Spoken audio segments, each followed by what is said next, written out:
জিজি যদি শান্ত না হয় তাহলে যে আজকে বৈষ্ণবের হাতে ব্রহ্ম হত্যা হয়ে যাবে।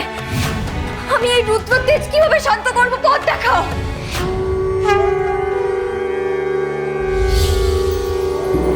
যারা তোমার প্রাণ কেড়ে নিল দিদি, আজ তারাও প্রাণ হারাবে। আজ তাদের প্রাণের বিনিময়ে মহাদেবের কাছ থেকে আমি তোমার প্রাণ ফিরিয়ে নিয়ে আসবো।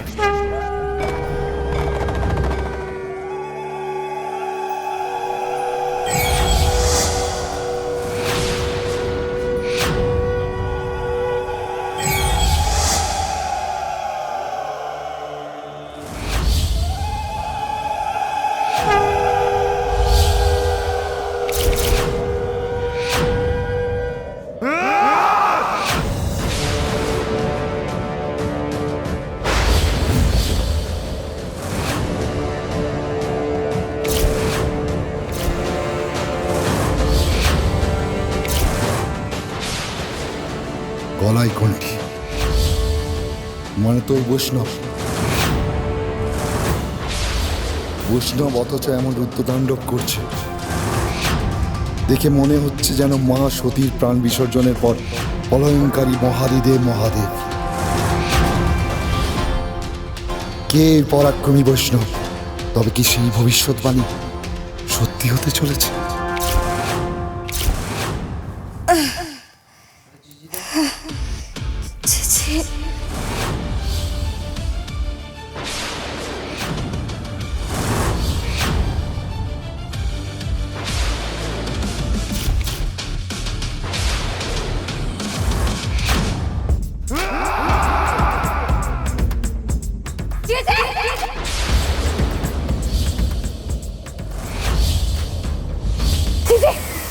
ছেড়ে দাও, ওকে ওকে প্রাণে মেরো না। ব্রহ্ম হত্যা যে মহাপাপ, ছাড়ো। নো দিদিয়া, জিজি মেরো না ওকে, ছাড়ো বলছি, ছাড়ো, এদিকে এসো। না দিদিয়া, তোমার এই অবস্থা যারা করেছে তাদের রক্ত ঝরবে, আমি তাদের রক্ত ঝরাবো।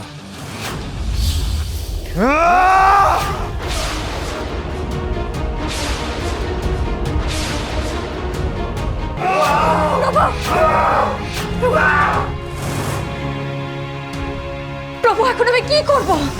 জিজি যদি শান্ত না হয় তাহলে যে আজকে বৈষ্ণবের হাতে ব্রহ্ম হত্যা হয়ে যাবে। তুমি আমাকে পথ দেখাও প্রভু, আমি এই রুদ্র তেজ কিভাবে শান্ত করবো, পথ দেখাও।